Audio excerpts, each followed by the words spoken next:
The light in the deep catacombs of Geonosis was the color of a wound trying not to close.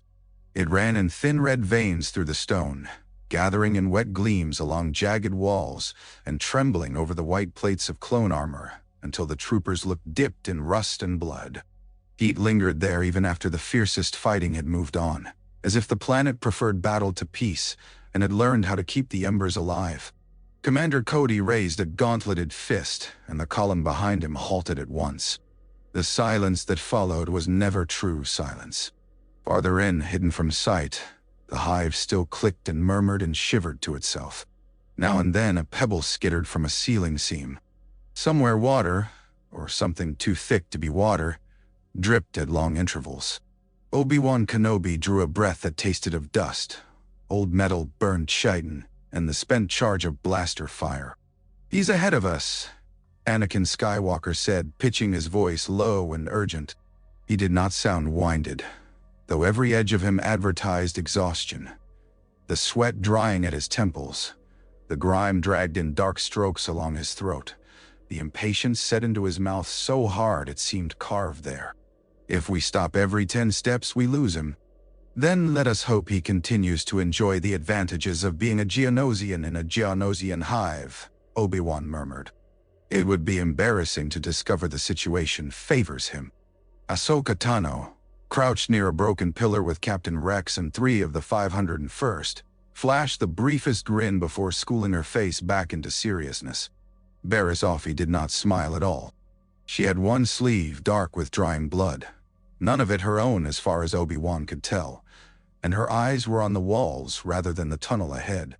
"This part is older," she said quietly. Her voice made little impression against the stone, yet everyone nearest her turned. "Older than the foundries. Older than the military chambers. It doesn't feel like the rest of the hive." "May Anakin glanced at the walls as if they had personally offended him by existing. "Can it wait until we've got Poggle and binders?" Barriss lifted her hand and traced a line in the dust on the nearest carving. The mark she revealed beneath was circular, scored again and again with tiny radiating cuts like lighter claws. "No." Obi-Wan stepped closer. The carving was crude and ancient and strangely deliberate in its ugliness. Spheres, concentric rings, a cluster of dots around one larger circle. Then beneath them a series of hooked lines descending onto a stylized world. The artistry was too abstract to be decorative and too careful to be meaningless. "He came this way for a reason," Barriss said. "He came this way because he knows the tunnels and we don't," Anakin replied, though less sharply now. A pulse of sound came from ahead, 3 dry clicks, then a hiss like steam escaping a crack. Cody turned, signaling 2 troopers to cover the ceiling recesses. Geonosians liked to kill from above when they could, and the hive gave them every chance.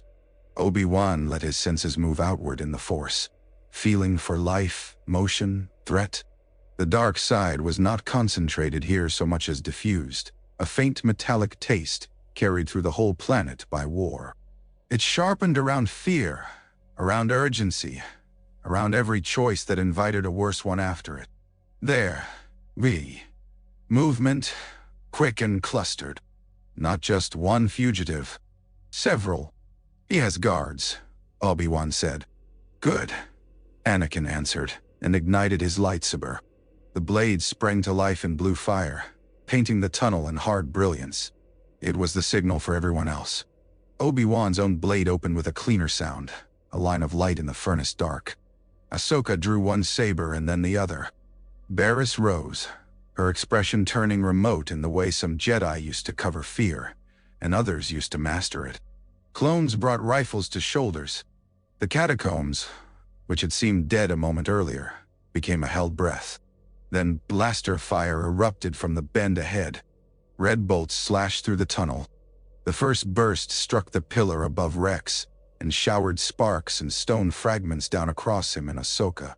Cody's men answered in disciplined volleys, white armor shouldering into formation.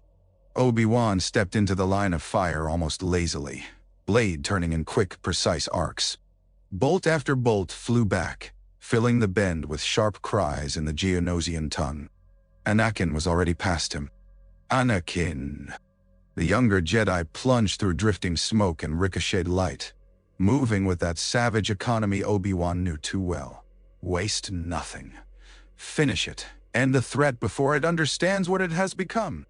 Ahsoka swore under her breath and darted after him, because she was her master's apprentice in every admirable way, and in every dangerous one. Barriss stayed with Obi-Wan, guarding the flank where the tunnel narrowed. At the bend, the fight became close and ugly. Geonosian warriors unfolded from cracks in the stone, lean bodies armored in bronze chitin, sonic carbines spitting shrill pulses that made teeth ache. Anakin cut one in half at the thorax and drove another backward with a kick so violent it broke the alien's neck against the wall. Ahsoka ducked beneath a blade and opened her saber across a wrist joint, then spun to deflect a shot meant for a fallen clone. Rex fired point-blank into a Geonosian trying to climb the ceiling above her. Obi-Wan saw Poggle the Lesser only in flashes at first. The hooked shape of his head crest, the glint of ceremonial metal on one arm, the dry bronze of his wings folded tight as two attendants hustled him deeper into the hive. One of them carried a casket no longer than a human forearm, wrapped in old black cloth, and fitted with clamps of worked stone rather than metal. It was the wrong object for a battlefield. Everything about it suggested age, secrecy, ritual. "There," Obi-Wan said. He leapt over a fallen body, landed lightly in dust, and drove forward. Barriss was with him. So was Cody, who seemed to appear wherever he was most useful, calm as a machine and twice as reliable. The tunnel forked. Poggle veered left.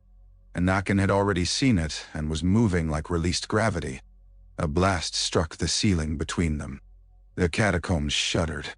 Stone split with a crack like a giant bone breaking. Dust avalanched down.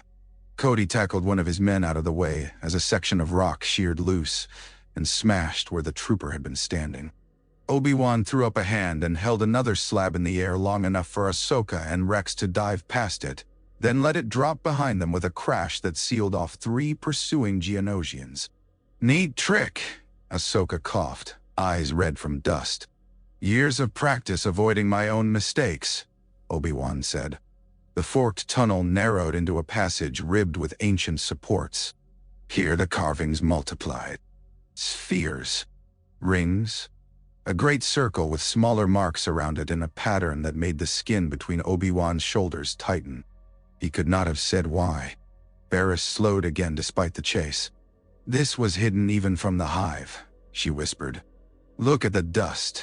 No traffic, no nest resin. Only him." Anakin reached the sealed door first. It was not made of durasteel or foundry alloy, but of fitted basalt discs nested into one another, each engraved with that same recurring symbol of the circle devouring circles. Poggle stood before it, attendants shielding him with sonic pikes while he worked a long, thin implement into a seam at chest height. The old black-wrapped casket was gone. "Poggle!" Obi-Wan called. "Surrender. You're only adding unpleasantness to a day that's already been rather overcommitted." "Nay. Bow." Poggle turned his head. His compound eyes caught the saber light and threw it back blood red. "Too late, Jedi."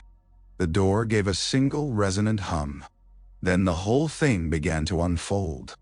The concentric stone discs rotated inward one after another, not opening so much as unmaking themselves.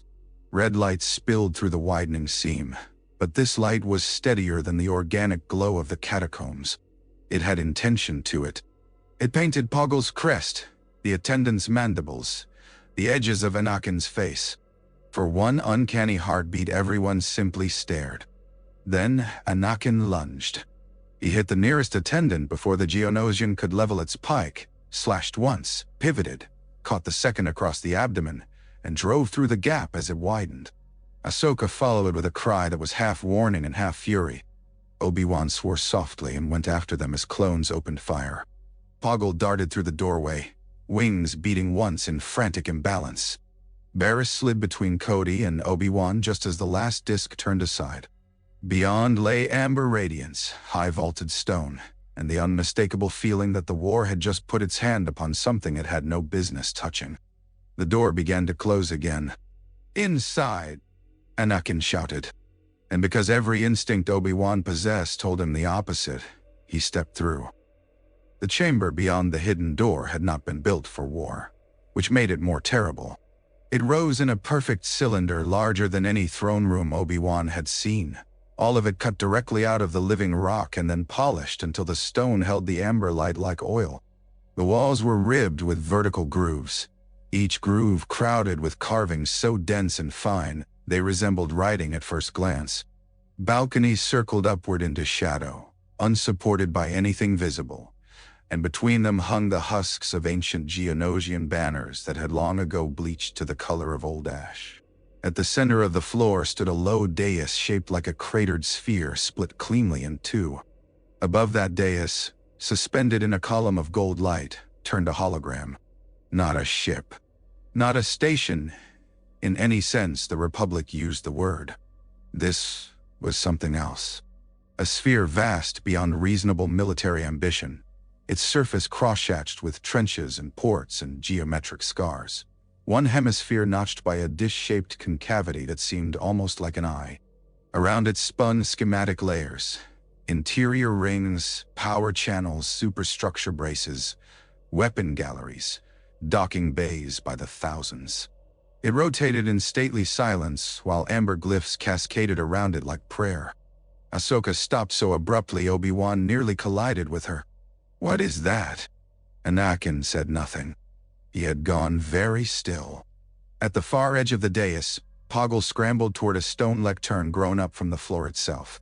The black-wrapped casket sat open there.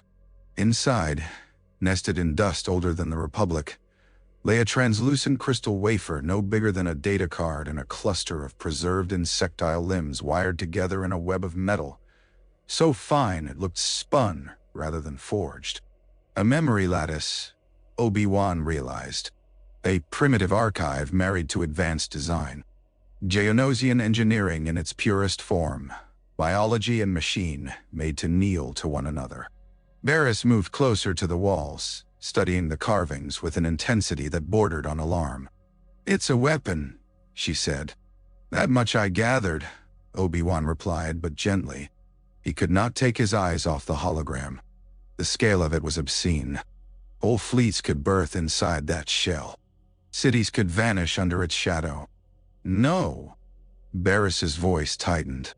"Not merely a battle station. The glyphs, Obi-Wan, they repeat the same phrase. End of disobedience. Light that breaks worlds." Poggle shrieked something in Geonosian and slammed both hands onto the lectern. The hologram changed. The outer shell peeled away in transparent layers. A central core flashed. Convergence lines narrowed from massive reactor chambers toward the dish-shaped aperture. In the next heartbeat, a beam lanced from the holographic model and struck a tiny world representation below. The world split into incandescent shards. No sound accompanied it. The silence was worse than any noise. Ahsoka's face lost all color beneath the dust. Obi-Wan heard Cody at the door behind them barking orders as clones forced their way into the chamber, but the words came thin and far away. Anakin stepped toward the projection with the slow reverence of a man approaching a precipice. Poggle turned, mandibles slick with fury. "You see?" he hissed in accented basic. "You see what the Hive dreamed." Then his guards attacked. They had been hidden in the balconies above, clinging motionless to the stone until movement woke them. A dozen Geonosian elites dropped at once, sonic pikes and blaster carbines flaring in amber light. Cody's troopers met them with a wall of disciplined fire. One clone took a bolt through the throat seam and fell without a sound. Another spun, armor blackening. Ahsoka's blades ignited in crossing arcs, and she vaulted straight upward to intercept the first attacker before it could land near Barriss. The chamber became chaos made elegant by speed. Obi-Wan deflected a sonic pulse that would have pulped a human heart and sent it shrieking harmlessly into the ceiling. He stepped in, took one Geonosian across the chest, and pivoted to block another stroke aimed for Cody. Barriss fought in tighter, calmer movements, all economy and restraint, protecting the wall carvings from accidental damage even while enemy fire chipped stone around her head. Ahsoka moved like quicksilver lit from within, fierce and young and brilliant enough to hurt the eye. Anakin drove for Poggle and the lectern as if nothing else in the room truly existed. "Don't damage the archive," Obi-Wan called. Anakin didn't answer. Poggle snatched the crystal wafer from the casket and made for a narrow stair leading up the wall. Anakin flung out a hand. The old black cloth ripped free. The wafer skittered through the air, caught in invisible pressure, and halted inches from Poggle's clawed grip. For an instant, the Geonosian and the Jedi strained against each other over the tiny shard, the hologram rotating between them. The air itself seemed to tighten. Poggle screeched and drew a small detonator from beneath his ceremonial harness. Obi-Wan saw it a fraction too late. "Anakin!" The detonator fell. There was no great explosion.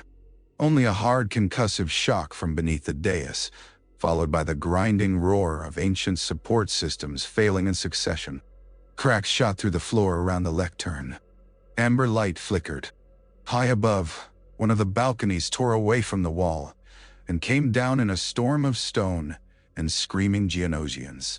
Anakin seized the crystal wafer in the Force and hurled himself at Poggle. They collided halfway up the stair. Poggle slashed with a hooked foreclaw.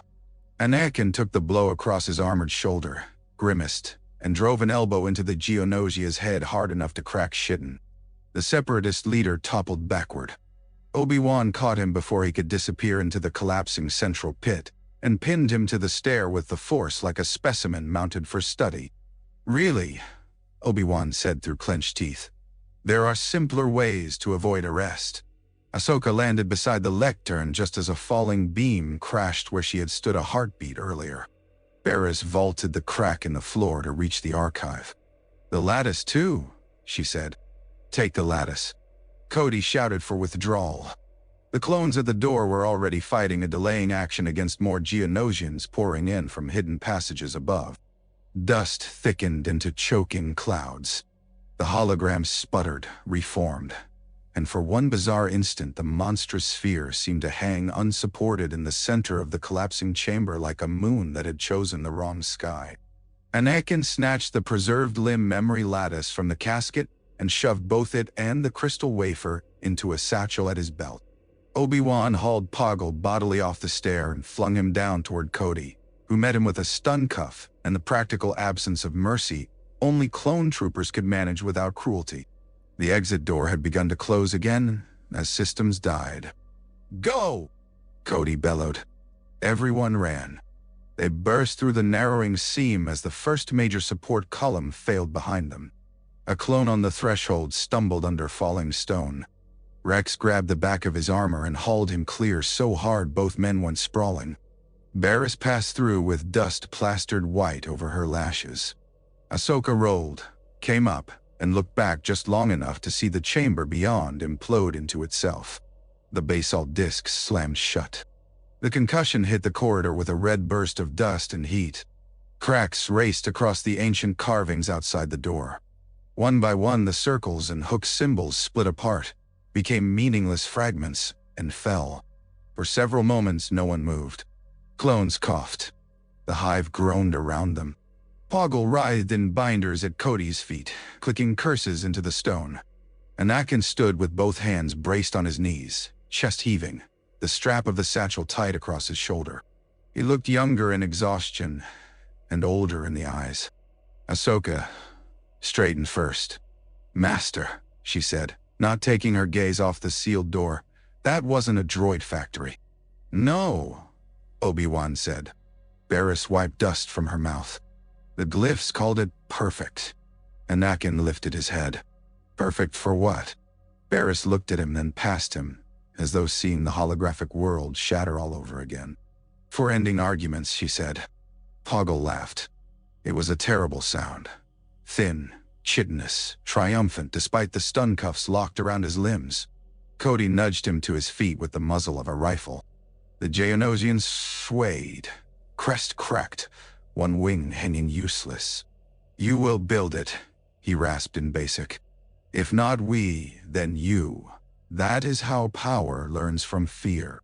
Anakin took one step toward him. Obi-Wan caught his arm before he could take another. "We are leaving," Obi-Wan said. Poggle's ruined mouth opened in what passed for a smile among his kind. "You have already taken it with you, Jedi." The way out of the catacombs seemed longer than the way in. Every red seam in the stone looked now like a vein in a body too large to kill.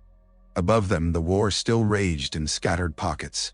But as the strike team emerged at last into daylight, gray smoke, gunships, the wrecks of droids and the bodies of men, the planet itself seemed smaller than the thing hidden in the satchel at Anakin's side.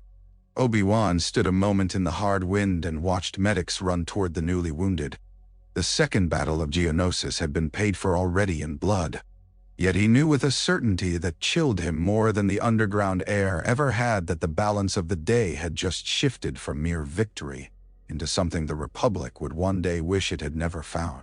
Behind him, as clones marched Poggle away, and Anakin glanced once at the satchel as if assuring himself it remained real, the sealed chamber deep beneath the hive settled into darkness around the memory of an impossible sphere. After battle, silence did not arrive all at once. It came by degrees, in absences. No more artillery from the surface. No more clone transmissions layered over one another in desperate bursts. No more shriek of descending gunships except the few now carrying wounded to orbit. On the medical frigate above Geonosis, the silence lived in the spaces between pain. It lived in the lowered voices of medics moving from cot to cot. It lived in the rows of helmets placed beneath beds because their owners could no longer wear them. It lived in the brief solemn pause before a sheet was drawn over a face, and the work moved on to someone who might still be kept in the galaxy. Ahsoka sat beside a trooper whose burns had taken most of the right side of his armor and enough of the flesh beneath to make each breath a labor. He was awake only in fragments. Now and then his hand jerked toward where a rifle ought to have been. She kept her own hand over his, steady and warm. Across the aisle, Barriss worked with Vokara Che and 2 med droids, her motions precise despite the hours without rest. She had always been composed. After Geonosis, her composure looked less like serenity and more like discipline forced into place over a fracture. Rex passed through the bay with a report slate under one arm and paused by Ahsoka's cot. "General Skywalker wants an update on transport schedules." "He can want it from someone else," Ahsoka said without looking up. Rex's mouth twitched. "That's about what I thought." The trooper on the bed made a small sound in his throat. Barriss was there a moment later, fingers lightly touching the skin at his temple, voice lowered to a murmur in the old healing cadence the Jedi used, when medicine could help only so much and calm had become another kind of treatment. The trooper's breathing eased. Ahsoka exhaled. "Thank you," she said. Barriss finished adjusting the drip line and met her eyes. "For him, or for the answer you didn't want to give Rex?" "For both." A ghost of weariness crossed Barriss's face. "Then we are both useful." That almost sounded like humor. Almost. At the far end of the frigate, beyond the med bay and the decontamination stations and the compartments where captured officers were held under guard, Obi-Wan stood at a viewport and watched Geonosis dwindle. From orbit, the planet's violence became decorative. Storm systems curled over deserts in pale ribbons. Fire from the surface battles glimmered like embers in a brazier. A world could look almost innocent from sufficient height. He had learned that too many times to trust it now. Behind him, the door opened on a soft pneumatic sigh. "You should sit down," Anakin said. Obi-Wan kept his gaze on the planet below. "You first." Anakin came to stand beside him. Someone had cleaned the blood from his neck, but the cut in his shoulder was newly sealed, and the weariness in him rode deeper than any injury. War had made fatigue sit strangely on young faces. It could age them and reveal the child under them at the same time. For a while, neither spoke. At length, Obi-Wan said, "How many dead? Surface and subterranean combined?" "Preliminary count from Cody puts the clones at over 2,000. More wounded. Geonosian casualties higher, but no one's pretending that balances anything." "Novi, Madam, Ein, Dada, Oh, War, Karis." "No." Anakin folded his arms. He was careful with the injured shoulder, which meant it pained him more than he would ever admit aloud. Poggle's secured.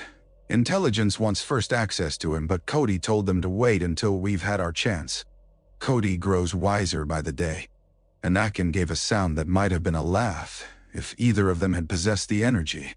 Then the silence took them again, not hostile, merely worn thin. Obi-Wan said, "About the archive." Anakin's jaw hardened at once. "What about it? You haven't let it out of your sight." "You say that as if I've done something wrong." "I'm reserving judgment until I know whether you mean to." Anakin looked at him then, blue eyes bright with exhaustion, and that other thing Obi-Wan knew too well, conviction seeking permission. "Did you see what it does?" "I saw a representation of what the Geonosians imagined it could do." Barriss had translated more of the glyphs in the transit from the surface. The results sat now in a secure file on Obi-Wan's datapad, and in a colder weight somewhere under his ribs. World breaker. End of defiance. Peace through singular terror. The phrases were so ancient they had become almost ceremonial. That, somehow, made them worse. It wasn't imagination, Anakin said. The plans were real. The engineering was real. And impossible. Impossible now. Obi-Wan turned from the viewport at last. "That should comfort you. It should concern us." Anakin stepped nearer, voice low, intense, as if arguing too loudly might invite the wrong ears even here. The Separatists hid that in their oldest vault. Not in a factory, not in a command center, in a shrine. If they finish it first. If anyone finishes it, Obi-Wan interrupted. The day it is used, the Republic will die whether it survives or not. Anakin stared at him. "You don't know that. I know some tools destroy the hand that holds them." The younger Jedi looked away. Through the transparasteel Geonosis turned slowly beneath them, a red coin spinning through black. Obi-Wan knew that silence too. It was the silence Anakin kept when he had not been persuaded and did not intend to surrender the point. "In the end," Anakin said, "everyone keeps saying the same thing. Ideals. Lines we mustn't cross. Limits civilized people keep. But the men down there in the med bay died inside all those ideals, Obi-Wan. They died because the Separatists didn't care about lines. None. Obi-Wan felt the old ache of it, compassion colliding with truth until both came out bruised. "Yes," he said. "And if we become them in order to beat them, what exactly survives?" Anakin's answer did not come. Instead he said, Barriss translated one more phrase before she went back to the wounded. Obi-Wan waited. The chamber called the weapon the final argument. That phrase stayed between them like a third presence. Later, in the small, secure compartment the frigate had set aside for the recovered materials, Obi-Wan watched the archive projection rise again over a holodeble. The crystal wafer had been slotted into a Republic reader. The preserved limb lattice had required a more delicate interface, coaxed rather than forced, as if the dead Geonosian memory embedded in it expected ritual before obedience. Amber lines gathered and became the sphere once more. Around the holodeble stood Obi-Wan, Anakin, Barriss, Ahsoka, Cody, Rex, and a gray-faced intelligence officer whose name Obi-Wan forgot as soon as he heard it because nothing in the man was more memorable than his hunger. Barriss indicated one band of glyphs rotating near the main projection. "This section deals with focusing geometry, that section with the outer shell. Most of the archive is incomplete or symbolic, but the core principle is clear. It channels energy through a central weapon array." "How much energy?" the intelligence officer asked. Barriss's gaze moved to him with open dislike. "Enough." The man persisted. "Can it be built?" Obi-Wan answered before Anakin could. "That is not the question at issue." The officer gave him the stiff little nod bureaucrats reserved for important people being difficult. "With respect, General Kenobi, the Republic would benefit from understanding the threat." "The Republic," Ahsoka said before she could stop herself. would benefit from deciding whether understanding the threat and becoming it are the same thing. The officer blinked at her, not quite sure whether to be irritated by the Padawan or impressed. Rex lowered his eyes very carefully, which was how clones laughed when they knew better than to do it aloud. Barriss touched another line of symbols. The archive references a focusing medium, crystal matrices, very large ones. It assumes access to an energy source beyond current separatist capabilities. Nani, or ours, Obi-Wan said. The intelligence officer visibly brightened at the word current. So not impossible. No, Barriss said softly. Only monstrous. Poggle would not speak at first. Under guard in a reinforced holding cell, he clicked and hissed in Geonosian until the protocol droid translating for the frigate seemed personally offended by the experience. But when Obi-Wan and Anakin came to him together, when the archive projection played in miniature on a wall outside the field cage, the separatist leader's ruined mandibles flexed in what might have been satisfaction. "It frightened you," he said. "That's one word for it," Obi-Wan replied. Poggle's compound eyes shifted to Anakin. And him? Not only frightened. Anakin's face gave nothing away. "Tell us who else has the plans." Poggle's answer was a dry, clicking laugh. Obi-Wan left the cell with more unease than information. On his way back to the officer's deck, he detoured through the quietest corridor he could find and stood for a moment with one hand braced against the cool bulkhead, eyes closed. Exhaustion stripped pretense from memory.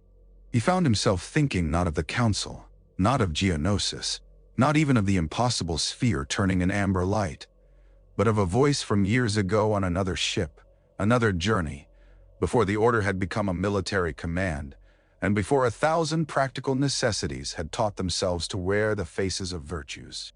Qui-Gon Jinn had once told him that the most dangerous lies were the ones that arrived disguised as efficiency. Obi-Wan had dismissed it then as another of his old master's infuriating mystic riddles. Standing above a wounded planet, listening to the distant footfalls of medics and soldiers in a war that seemed to breed reasons faster than it bred victories, he wondered whether he had misunderstood the simplest lesson of his apprenticeship. When he finally returned to the main deck, Anakin was at the viewport he himself had left, the satchel nowhere visible now, the archive transferred under triple seal to the Republic's highest secure channel for transit to Coruscant. Geonosis burned faintly below. The war went on, but somewhere inside the chain of command, inside code clearances and encrypted orders, and the machinery of urgent men telling themselves they served the greater good, something new had already begun to move. On Coruscant, night never meant darkness. It meant substitution. When the daylight traffic fell away from the upper lanes, other traffic replaced it. Official speeders moving on sealed routes, security craft without transponder trails, diplomatic convoys whose windows admitted no curious eye. In the Federal District, the towers brightened as the sky dimmed. And nowhere was that truer than in the Chancellor's complex, whose spires seemed built not merely to be seen, but to remind the planet what heights power prefer. In his private office, Sheev Palpatine stood with his hands lightly clasped behind his back and watched the blue projection turn. The Republic copy of the archive had arrived less than an hour earlier by military courier and dedicated cipher. Massa Meda had overseen the chain personally. The data sat now in a hardened intelligence case on the broad blackwood desk, while above it hovered the sanitized Reconstruction Republic analysts had already managed from the Geonosian crystal and memory lattice. Blue, not amber. Clean, not ritualized. The monstrous sphere looked less like a blasphemy in the Republic rendering than it had in the Hive Vault. Palpatine admired that. Bureaucracy could launder almost anything if given sufficient time and the correct clearance. Recovered beneath the principal catacombs, Mas said, his deep voice measured, formal, entirely without curiosity unless curiosity had been requested. Generals Kenobi and Skywalker both flagged the materials for restricted handling. The Jedi recommendation, pending Council review, is containment and study. Noon, Bayao. Palpatine inclined his head as though the advice deserved sober consideration.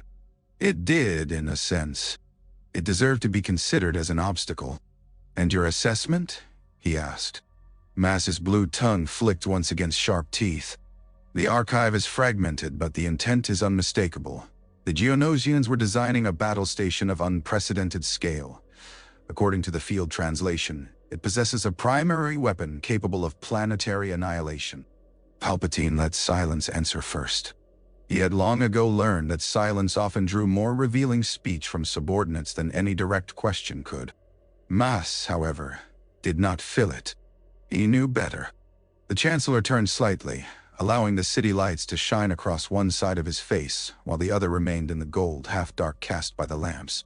To the galaxy at large, he had perfected the appearance of burdened decency. He knew the set of the mouth that suggested grief responsibly endured. He knew the pause that made men hear reluctance where calculation lived. It was one of the lesser arts of rule, but a useful one. Planetary annihilation, he repeated softly. A terrible thing to contemplate. Yes, Chancellor.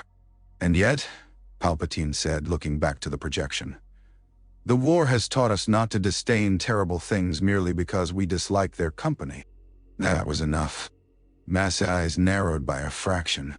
He was intelligent, loyal to authority, and shrewd enough to understand the difference between moral revulsion and political opportunity. Palpatine had never needed his subordinates to be innocent, only manageable. The Senate would not support open development, Mass said. Of course it would not. The Jedi would oppose it. Openly, Palpatine agreed. The sphere turned.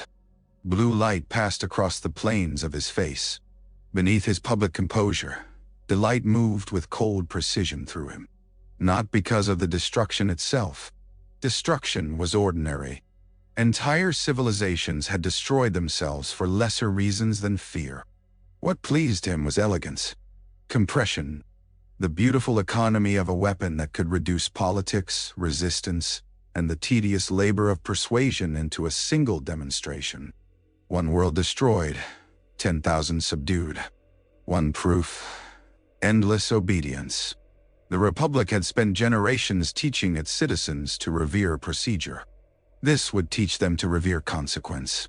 He moved to the desk and touched 2 fingers to the case. Who has seen the full archive? Maz recited without hesitation. My office. Republic Intelligence Tier 1 analysts. The shipboard recovery team. The Jedi directly involved. A preliminary engineering board. No. Palpatine cut across him gently, almost kindly. Not that. Maz stopped. The archive is no longer a matter for standard review, Palpatine said. It moves now to a separate chain, compartmentalized. No committee with more than 3 members. No Senate record using descriptive language. It will be folded into existing wartime appropriations under strategic defense expansion.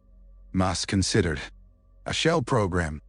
A responsible precaution. He saw, as he often did, the exact moment an order ceased being thinkable and became inevitable in another mind. Maz bowed his head. As you wish. Palpatine turned his attention to the projection again. The Jedi copy. Still en route to the temple's secured archive. Intercept it. Maz looked up. Without explanation? With one, Palpatine said. The Republic must evaluate whether the Separatists intended immediate deployment. National security supersedes academic custody. Frame it as temporary. Will General Kenobi object? Certainly. And General Skywalker? At that Palpatine smiled, small and genuine. Not in the way that matters. He dismissed the projection with a touch.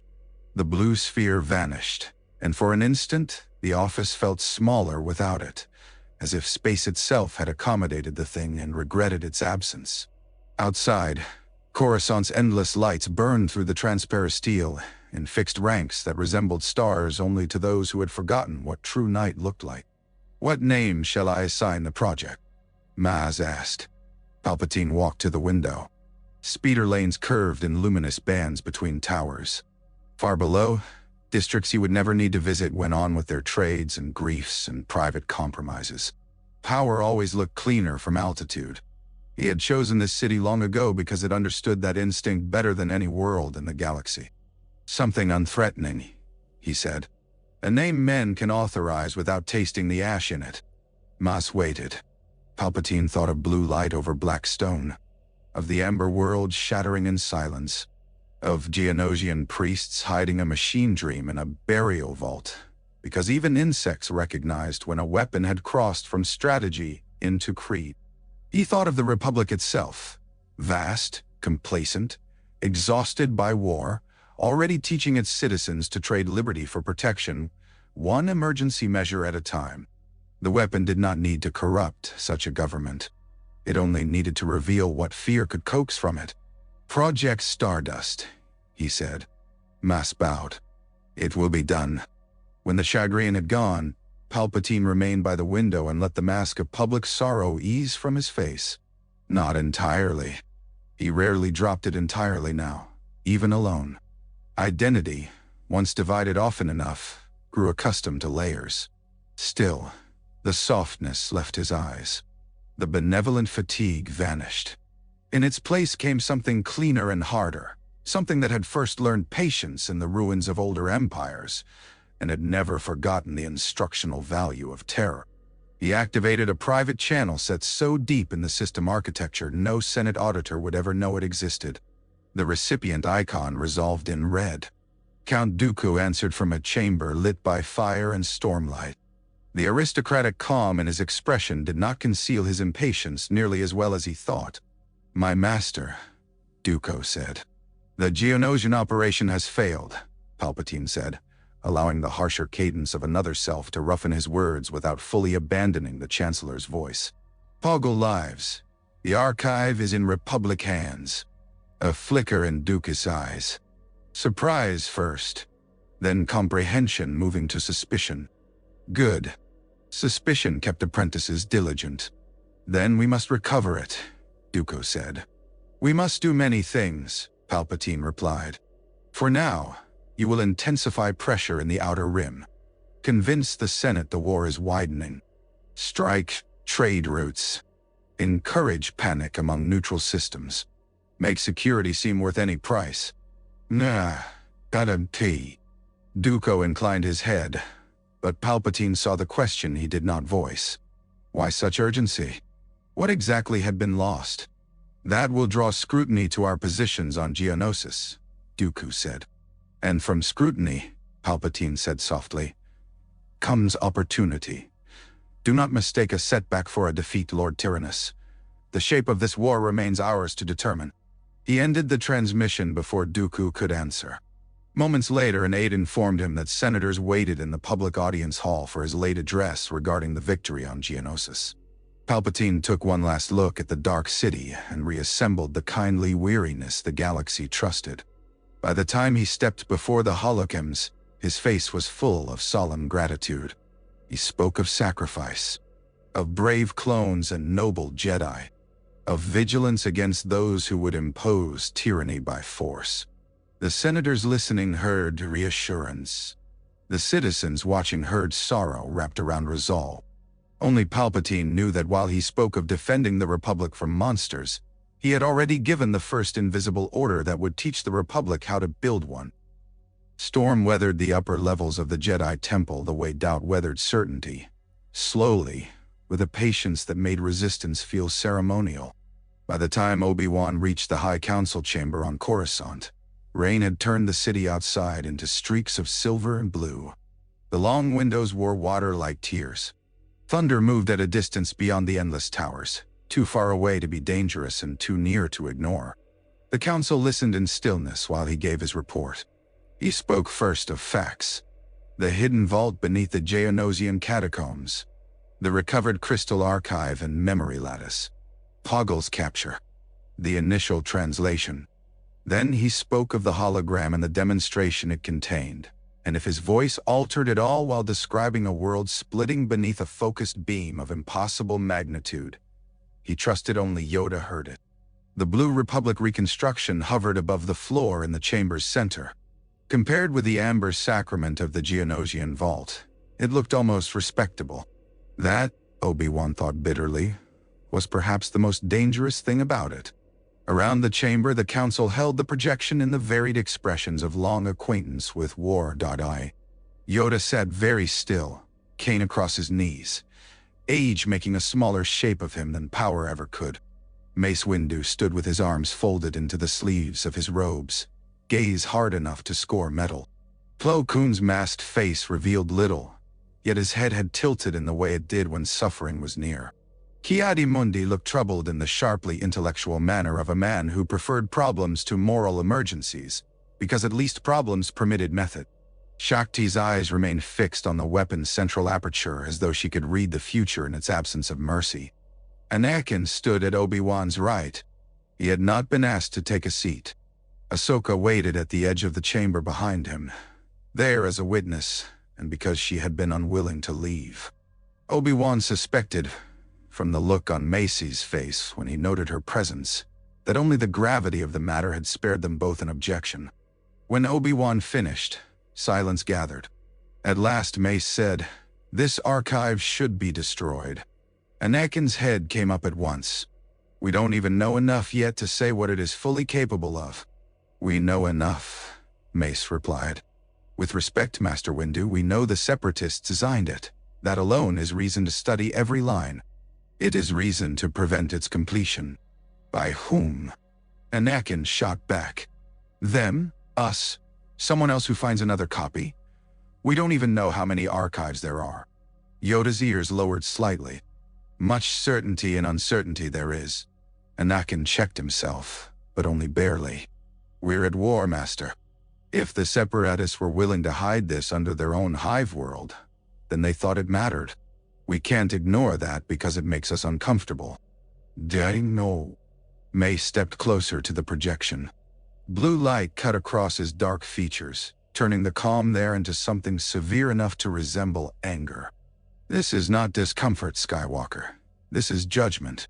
It's easy to speak of judgment from this room." The instant the words left him, Ahsoka closed her eyes. Obi-Wan could practically hear the collective wince of every being in the chamber. Mace's voice cooled by several degrees. "You mistake caution for distance. Do not do so again." Obi-Wan stepped in before Anakin could answer. "The engineering appears incomplete. Barris's translation suggests the primary obstacle is an energy-focusing medium far beyond current Separatist capacity. Very large crystal arrays. A central reactor on a scale we cannot yet explain." "Impossible, then," Ki-Adi-Mundi said, not hopefully so much as analytically. "Not impossible," Obi-Wan answered. "Only not presently achievable." "A distinction with little comfort in it," Plo Koon murmured. Yoda looked at the turning sphere for a long moment. "A machine of fear," he said at last. "Built to end choice, not war." Anakin's jaw set. "If ending the war also ends the killing, the difference may matter less to the dead." The words landed heavily. Obi-Wan felt Ahsoka's gaze on her master, sharp with hurt surprise. It was not that Anakin's compassion had failed him. It was that compassion and fear ran so close together in him that under strain one often wore the face of the other. Mace said, "A government that can destroy a planet will not remain answerable to planets. And a government that can't protect them won't remain at all," Anakin said. "You speak as if power carries no cost. I speak as if inaction does." The room held that argument in all its old, miserable truth. War had made both positions intelligible. That was its particular obscenity. It bent principles until even decent men found themselves defending nightmares on the strength of practical necessity. Shakti said quietly, "The clones who died on Geonosis did not die so the Republic could invent a more efficient horror." "No," Anakin said, his voice roughening despite himself. "They died because the Separatists keep inventing theirs first." For a heartbeat nobody answered him. Obi-Wan saw, with that painful clarity mentorhood granted and punished, what sat beneath the words.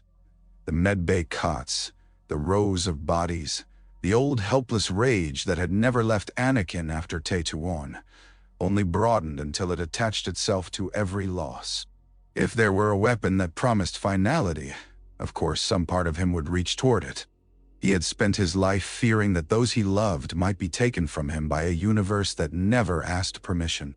Finality would look merciful to a man like that. Yoda's gaze lifted to Anakin. Quick, fear's solutions are. Wise, they are not. The younger Jedi looked away first. It might have continued, spiraling into the kind of debate that felt substantial because it was prolonged, had an attendant not entered bearing a sealed communique marked with the Chancellor's cipher. Mace broke the seal, scanned the contents, and a darker shadow touched his face. The Chancellor has requisitioned the archive, he said. Obi-Wan stared. On what authority? Emergency Wartime Review. Republic Intelligence claims national security concern regarding possible deployment timelines. That is absurd, Obi-Wan said before he could moderate the irritation. The archive was recovered by Jedi on a Jedi-led operation and contains material of profound ethical, political authority and ethical authority, Mace said flatly. Have not been traveling together for some time. Yoda shut his eyes briefly. When he opened them, the weariness there seemed older than the war itself. Taken, it already is. Anakin said nothing, but Obi-Wan saw a flash of something in his face. Vindication, perhaps, or resignation. It was impossible to tell which disturbed him more. The formal session dissolved soon after into smaller conversations and colder silences. Ahsoka remained by the chamber wall until Anakin strode past her, then followed. Obi-Wan, delayed by Macy's terse exchange with intelligence liaison, caught up with them in the corridor overlooking one of the temple's rain-dark gardens. Ahsoka had her arms folded. So that's it? The Chancellor just takes it. Anakin turned. Would you prefer it sitting in the archives while the Separatists work on their own copy? I'd prefer someone decide whether studying it means building it. He didn't say he was building it. He didn't say he wasn't. The corridor lamps gilded the wet stones beyond the transparisteel. Water traced quiet paths through the leaves of carefully tended trees. In the reflection, Ahsoka looked very young, which would have been easier to bear if war had not already taught her the questions of much older people. He asked for an assessment, Anakin said. That's not a crime. No, Ahsoka said. Just a beginning. Obi-Wan opened his mouth to intervene, but another attendant approached and bowed. General Skywalker, the Chancellor requests your presence. Of course he did. Anakin hesitated only a moment before following the attendant away. Ahsoka watched him go with an expression Obi-Wan disliked, because it resembled the first crack in a foundation. He believes what he says, she murmured. I know. Do you? Obi-Wan turned to her. Ahsoka looked down into the rain-shined garden. On Geonosis, when Poggle showed us that thing, Master Skywalker didn't look only horrified. She searched for the word, like he was trying to solve it. That is what Anakin does. He sees a problem and rushes toward the answer, even if the answer is wrong. Obi-Wan wished there were a reply worthy of her trust. In the absence of that, he told the truth. Especially then, sometimes. When Anakin reached the Chancellor's private reception chamber, Palpatine received him not as a head of state, but as a concerned elder with a talent for seeing weariness in young faces and making room for it. No aides. No ceremonial distance. Only warm lights, a table set with tea neither of them particularly wanted, and the city spilling gold beyond tall windows. My boy, Palpatine said, rising with careful dignity. You look half alive. I felt better. Then you have my envy. Please. Duh. Anakin sat, because refusal would have required a kind of energy he no longer possessed. Palpatine poured the tea himself. It was one of his most effective tricks, that gesture. Men rarely distrusted those who served them with their own hands. I heard the council meeting was difficult, Palpatine said. Anakin accepted the cup but did not drink. Who told you that? A sympathetic smile. I do occasionally receive reports regarding matters the Republic may soon have to fund, protect, or deny. The burden of office is that everyone tells me bad news in hopes I will turn it into good. No, Anakin snorted softly despite himself. Palpatine's eyes warmed. "You were there," the Chancellor said. "You saw the device firsthand. Tell me honestly, is it as dreadful as they fear?" Anakin ought to have said less. Obi-Wan's caution lived somewhere in him still, as did the habits of secrecy his marriage and war had both made necessary. But fatigue loosened restraint, and Palpatine's genius had never been in asking for too much too quickly. It was in making disclosure feel like relief. "It could destroy a world," Anakin said. Palpatine's expression sharpened into grave horror on cue. "Then surely no civilized government." "No civilized government should build it," Anakin said. "I know." Palpatine set down his cup. "Yet." Anakin met his gaze. "Yet if the Separatists can, we can't afford not to understand it. There speaks a soldier. There speaks someone who's tired of watching people die." Palpatine leaned back as if accepting a confidence rather than guiding one. "History is merciless to leaders who mistake disgust for prudence, Anakin. A weapon may be abhorrent and still necessary to study. Sometimes the surest path to never using a thing is ensuring your enemy knows you could." Madame Nisaki. The thought was not new. That made it more dangerous. Anakin had already touched it in his own mind and recoiled from the shape it made there. Hearing it spoken aloud gave it structure. "Mace thinks even the research is corruption." "Mace Windu," Palpatine said with careful mildness, "has many admirable qualities. Flexibility in the face of catastrophe has never been his most famous." A hint of resentment, barely encouraged, was usually enough. Anakin looked down at the untouched tea. Outside, lightning sheeted far across the city. "I don't want it built." "Of course you don't.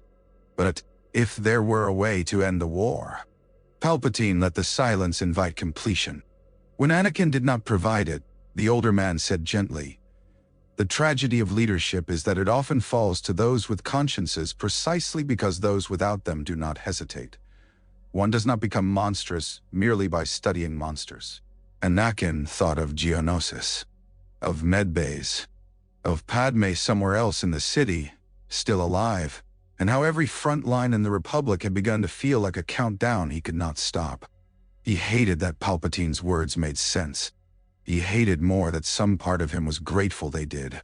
When he left, the rain had lessened to a fine silver mist over Coruscant. Behind him, in the warm chambers of power, the Chancellor stood alone and smiled at the dark. On Sereno, storms arrived with aristocratic restraint. They did not hurl themselves at the palace windows as they did against commoner dwellings lower on the mountain slopes. They advanced in stately gray ranks across the valley, wrapped the old towers in mist, and let thunder speak only when it had properly established the scene. Count Dooku had once loved that discipline. Now he merely recognized it as a provincial vanity he had never fully shed. He stood in a library lined with the portraits of dead ancestors, and watched rain thread down the high glass. Firelight moved over velvet drapes, over silver-framed maps of lost estates, over the polished curve of a crystal shard, no bigger than a fingernail resting in his gloved palm. The shard had come from Geonosis by way of a courier who would not survive the week. It contained almost nothing legible by itself. Fragments of geometric data, traces of a design matrix keyed to a larger archive. But it was enough. Enough to confirm Poggle's failure. Enough to tell Dooku that what had been hidden beneath the hive no longer belonged to the hive. Behind him, General Grievous paced with the agitated clatter of a predator denied immediate blood. The cyborg hated libraries. Dooku suspected that was one of the reasons he had requested the meeting here.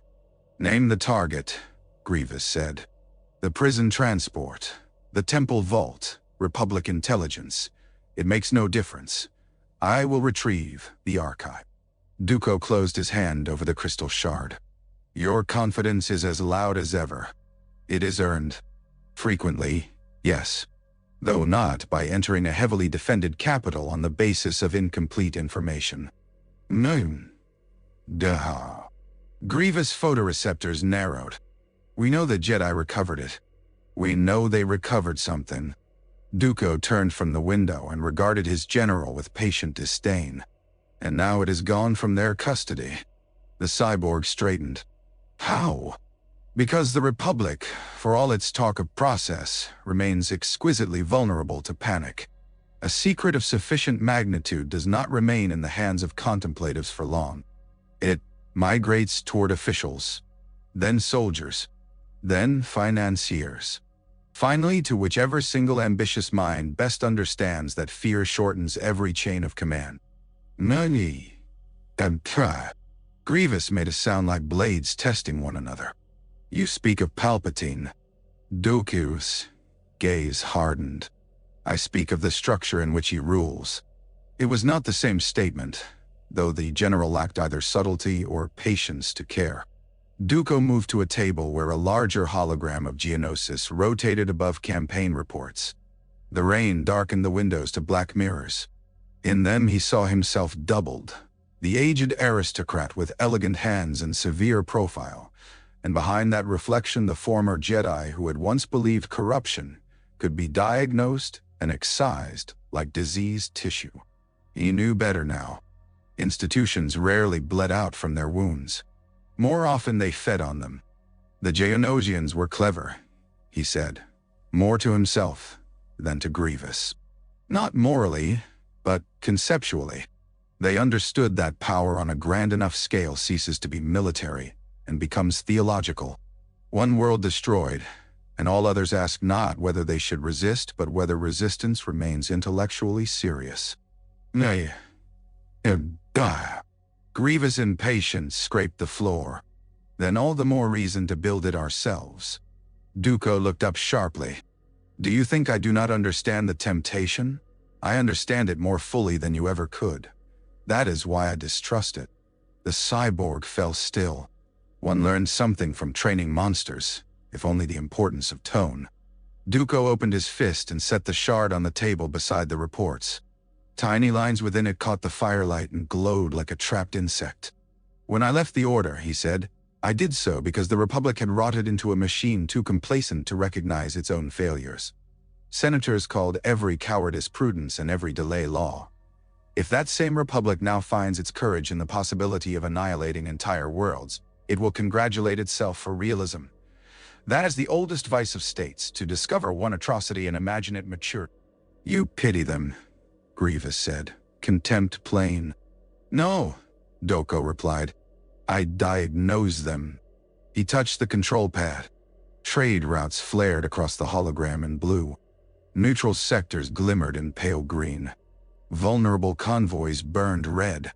The war map was a nervous system waiting for fingers.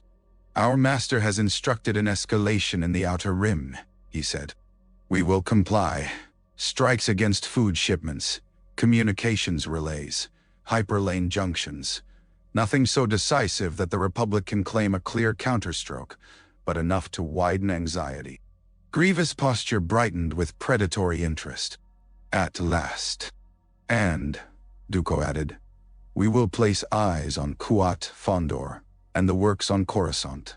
Any irregular material movements, unusual procurement in reactor components, Kyber transport, or deep space dock allocation.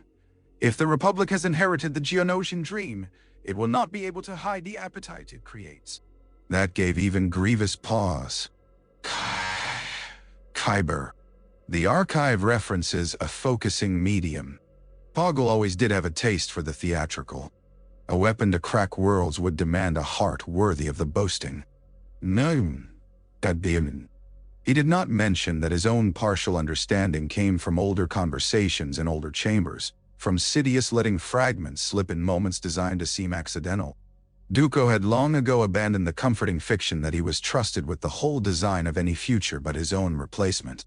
Apprenticeship to a Sith Lord was not intimacy. It was useful proximity to a cliff. Stormlight flashed beyond the windows. For an instant, Grievous' metal frame shone white and corpse bright. What of Geonosis itself? The general asked. Poggle's brood will talk. They will disappear, Dooku said. Grievous' head tilted. By my droids?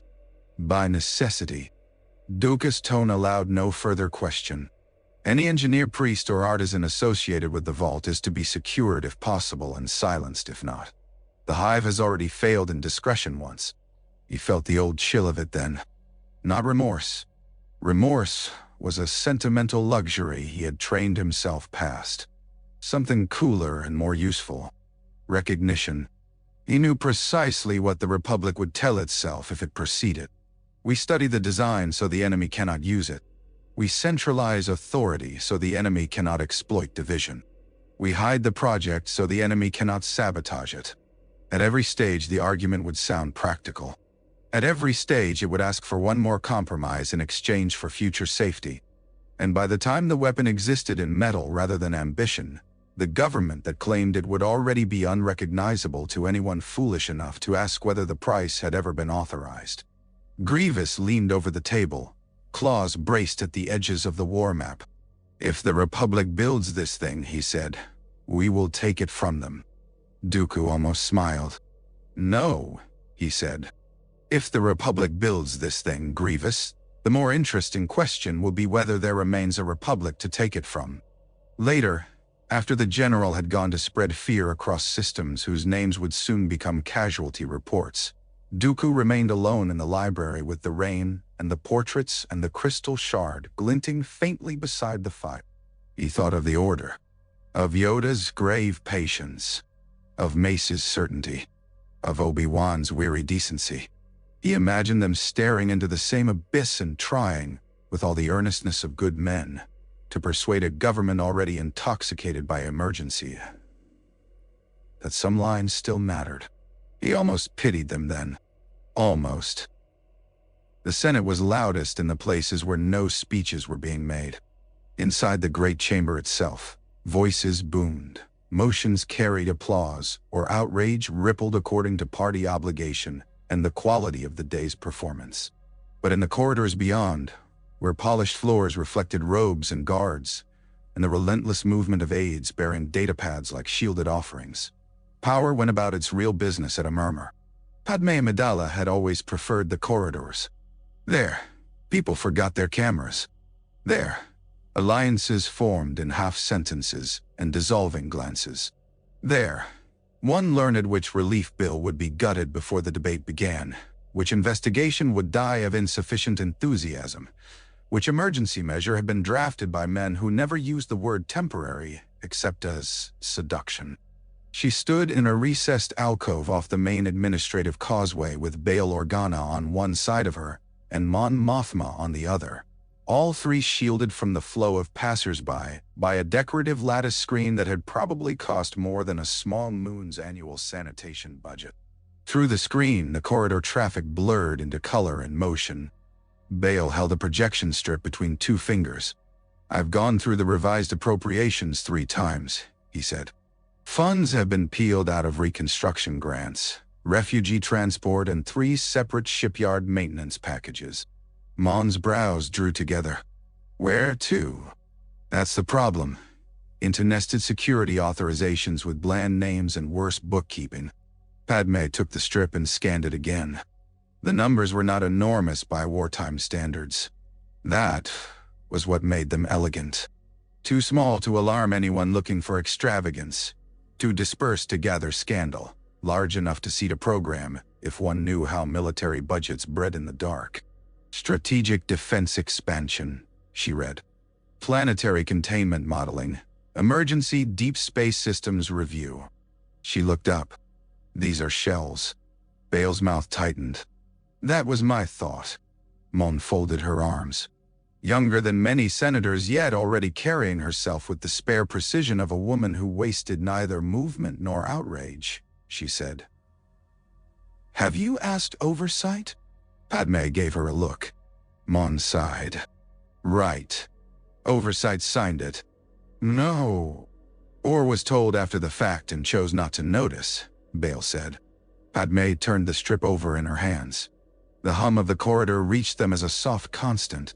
Somewhere nearby, a delegation from Corellia argued tariffs. Farther down, a Halpan envoy was laughing too loudly at something meant to be private. All the ordinary corruptions of government went on around them like weather. Yet there was a different scent to this one. Not greed. Not patronage. Secrecy pursued for its own sake. "Have you spoken to the Chancellor?" Mon asked. "Not yet." "Then he already knows," Bail said. Padmé looked through the lattice toward the main causeway. Guards in blue Senate security armor were rotating shift. A hollow broadcast flickered over one wall, replaying footage from Geonosis. Clone gunships descending through smoke, Jedi blades igniting, the Chancellor's solemn statement about sacrifice and vigilance. She had known Palpatine since she was a girl, and he a patient mentor from Naboo with a sadness in his eyes that had once seemed almost parental. War had not changed that expression. It had only made her trust it less. "We ask anyway," she said. They found him 3 corridors later, surrounded by aides, 2 committee chairs, and the carefully curated air of a man whose schedule had become a public service. Palpatine greeted Bail with warm respect, Mon with courteous interest, and Padmé with just enough personal affection to remind everyone watching that he had known her long before the Senate learned her value. "My dear Padmé," he said, "still working while wiser souls seek rest." "It is because the wiser souls keep leaving work unfinished," she said lightly. His smile acknowledged the thrust without admitting contact. "A fair rebuke, Senator Organa, Senator Mothma. What burden have you brought me now?" Bail produced the projection strip. Palpatine scanned it with appropriate attention, frowning slightly in exactly the places a conscientious leader ought. "Routine wartime reallocations," he said at last. "Nothing dramatic." "Routine spending is not usually this carefully obscured," Mon said. "Certain security reviews require discretion." Padmé watched him rather than the strip. "Security against what?" Palpatine met her eyes and gave the smallest regretful shrug. "Against the enemy, naturally. Geonosis reminded us all how inventive the Separatists can be. That is not an answer. It is the only one I can responsibly provide at present." He handed the strip back. Around them aides shifted, pretending not to listen with the intensity of professionals. Bail's jaw hardened. Mon became still in that way she had when anger cooled into something more durable. Padmé said, "You asked the Senate for extraordinary trust with increasing regularity, Chancellor." Palpatine's expression gentled. "I asked the Senate to endure extraordinary times." He moved on before the exchange could sharpen. It was another of his talents, leaving just early enough that protest looked theatrical if pursued. Bail watched him go, then said under his breath, "He's hiding something larger than a fleet." Mon answered, "Then we need to know what it is before it acquires a constituency." Padmé folded the strip into her sleeve. "I'll speak to contacts in procurement." "You'll speak to your husband," Mon said, not unkindly. Padmé's face remained composed by force of long practice. "My husband is a Jedi general." "Exactly." Anakin was waiting on the balcony outside Padmé's apartment when she returned that evening, cloaked, hood down, one hand resting on the balustrade as rain mist drifted across the city beyond. Coruscant at night looked like jewelry laid over an abyss. Traffic moved in streaming chains of white and amber. Tower lights blinked in slow patterns. From somewhere lower in the district came the muted thump of celebration from a private reception she would not attend. He turned when she entered. Tiredness made him look less like the hero the war posters preferred, and more like the man she loved. Too earnest, too burdened, too alive to every hurt around him to ever be truly at peace. That was what made him dangerous, as well as dear. "You're late," he said. "So are you?" A flicker of apology. "The Chancellor kept me." Padmé crossed the room and took off her outer shawl, letting a servant droid carry it away. "That seems to happen more often." He had questions about Geonosis. "Did he?" She moved to the balcony rail beside him. "So do I." The rain traced cold silver across the transparent steel windscreen above them. Far below, the city went on in endless, luminous strata. For a while, Anakin said nothing. He had always believed silence could protect those he loved from truths that might hurt them. Padmé had long ago learned that silence could hurt just as effectively. "I can't tell you everything," he said at last. "You never can tell me everything," she answered. "The question is whether what you can tell me is still honest." He flinched. She hated that she could still do that to him, hated more that honesty required it. There was something in the catacombs, he said. A design, a weapon. The Chancellor wants it studied. And you? Anakin looked out over the city. I think we should know what it is. That wasn't the question. He turned then, frustration rising. What do you want me to say, Padmé? That I looked at something horrifying and felt only horror. I did. But I also thought about all the systems burning because we're always one step behind. I thought about the wounded. I thought about how many people might live if the Separatists believed we could end the war in one move. No, Padmé held his gaze. And if that one move teaches the galaxy that governments rule by threatening extinction? That's not what I said. It's what fear says when it's dressing as strategy. He exhaled sharply and looked away again.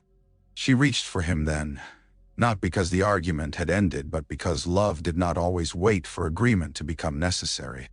Her hand closed around his wrist. The pulse there was quick and strong. Do you know what frightened me most when Naboo was occupied? She asked. The droids? No. Her voice softened. How quickly people began adjusting to being ruled by force. Not because they approved, because they got tired, because uncertainty hurts, and the promise that someone stronger will take it away is seductive even when it's poisonous. Anakin's shoulders lowered by a fraction. I'm not talking about ruling by force. Aren't you? He had no answer ready. That told her enough. Inside, the apartment lights glowed amber over polished stone and soft fabrics. Outside, Coruscant glittered with the wealth and machinery of a civilization calling itself civilized. Between those two worlds, on a balcony suspended above a city that had learned to mistake height for virtue, husband and wife stood in the rain mist and tried not to lose each other to the same war. After a long time, Anakin said, almost too quietly to hear, sometimes I think if there were one decisive thing, one thing terrible enough to stop everything else terrible, maybe it would be worth the stain. Padmé closed her eyes. When she opened them, she said, that is how every permanent horror enters history, through the door marked only once. He looked stricken then, as though he had spoken a thought he had not wanted illuminated. Padmé softened, because whatever else the war had done, it had not made cruelty easy between them.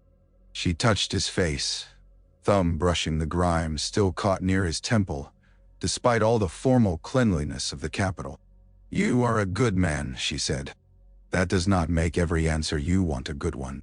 He leaned into her hand with exhausted grief more than comfort. I'm tired of losing people. There it was. Not strategy.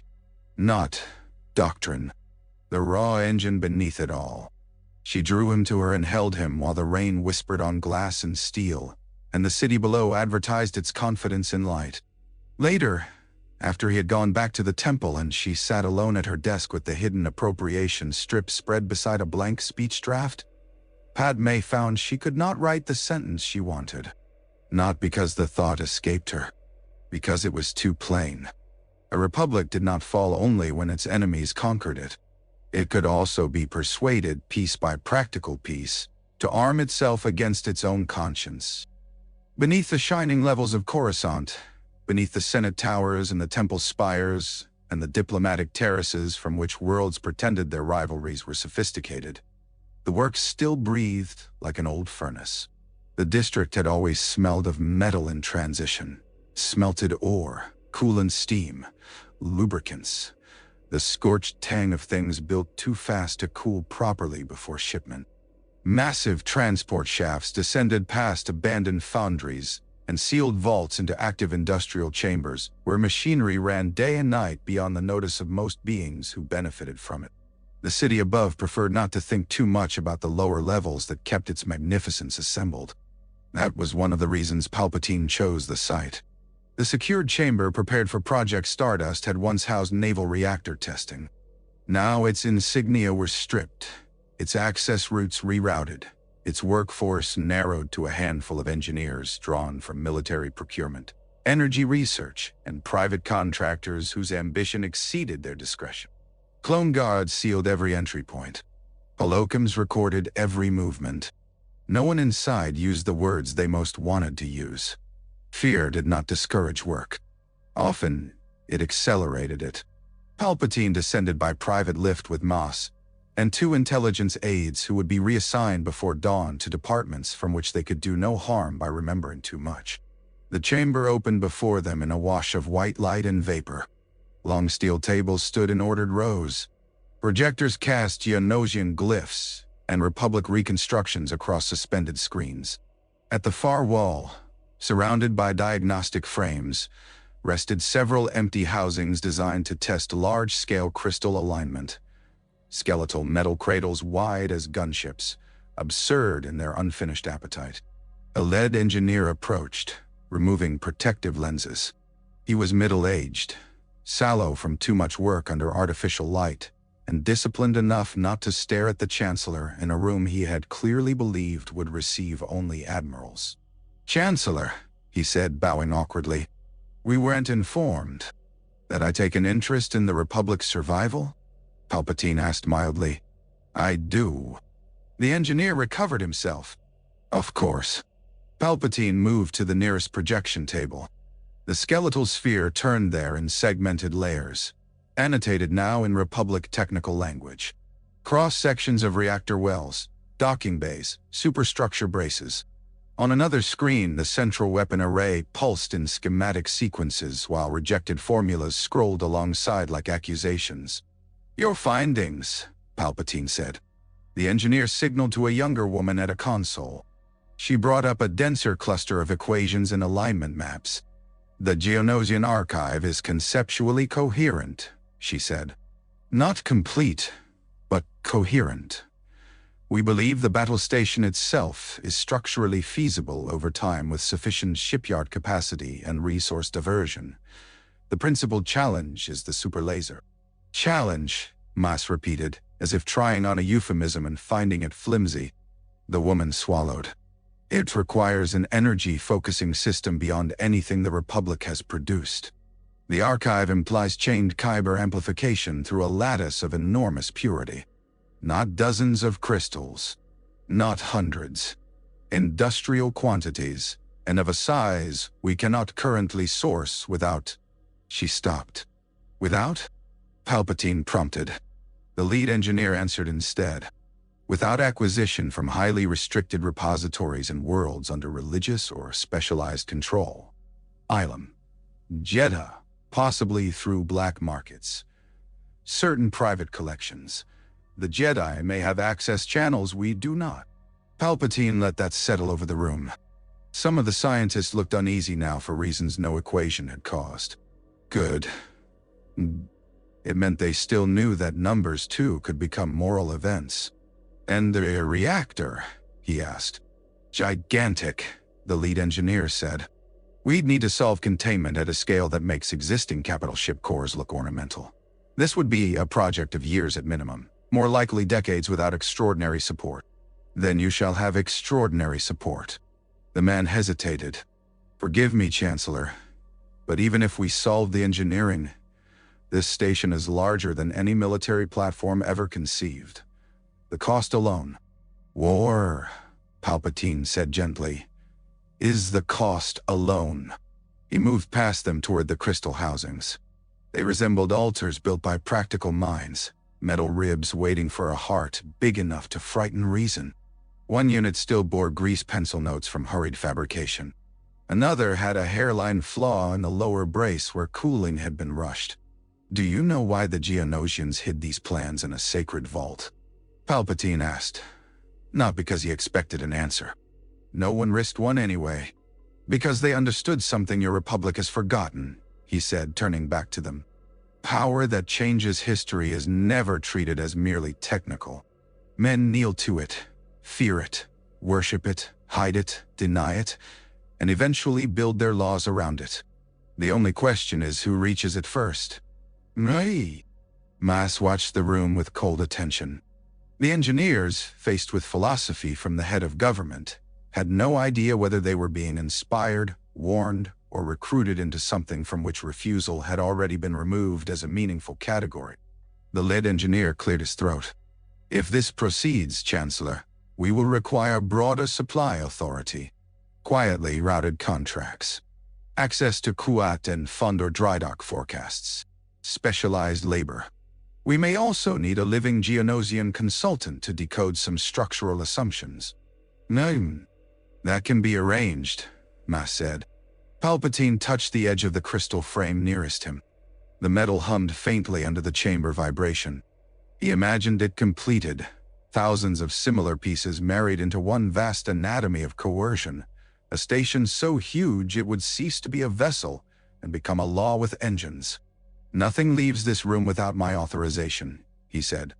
Not a formula, not a requisition form, not an idle boast whispered to a spouse after too much drink.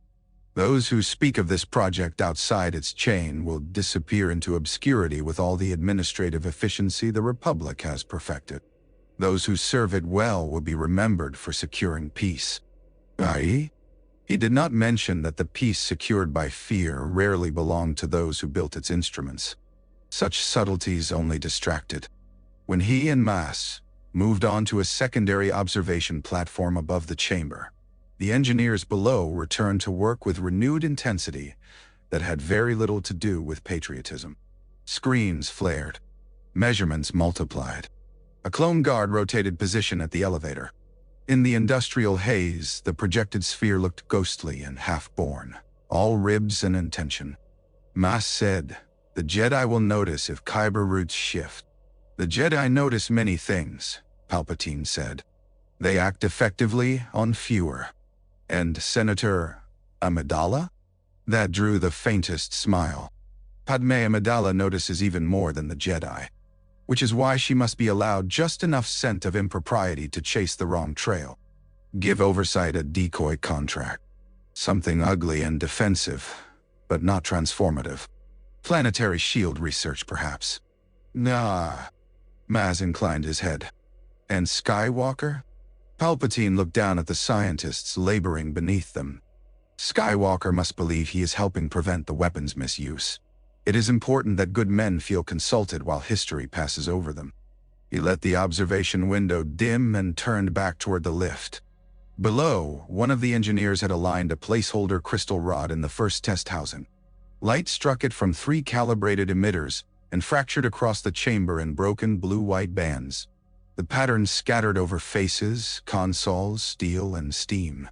For a moment, it resembled starlight. Then the alignment failed. The beam shattered, and the room filled with harsh warning tones. Palpatine did not look back. Failure at this stage meant only that the future had not yet found the correct arrangement of obedience.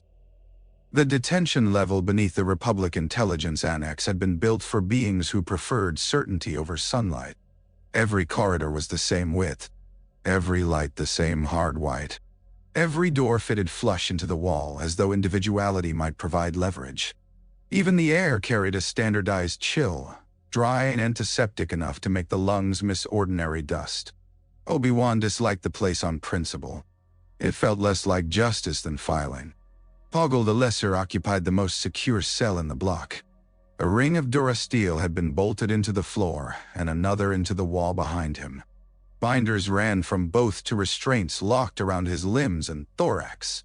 His damaged wing had been treated only enough to keep infection from killing him before questioning was complete. The Republic, for all its moral speeches, was not above practical cruelty when frightened. The Geonosian sat hunched beneath the overhead light, his crest casting a hooked shadow down the wall behind him like a second body. Obi-Wan took the single chair offered just outside striking range and folded his hands as though they were meeting in a parlor rather than a cell. Anakin remained standing. He had refused the chair without being asked. Ahsoka lingered by the door despite instructions that this was no place for a Padawan. Obi-Wan had not sent her away. He was no longer certain that hiding the uglier truths of power from the young qualified as protection. Poggle clicked softly when they entered. "Again. You're difficult to converse with," Obi-Wan said. "Yet we persist." Anakin stepped nearer the field boundary until the light flattened his expression into angles. "Tell us how far the plans got." Poggle's compound eyes shifted to him.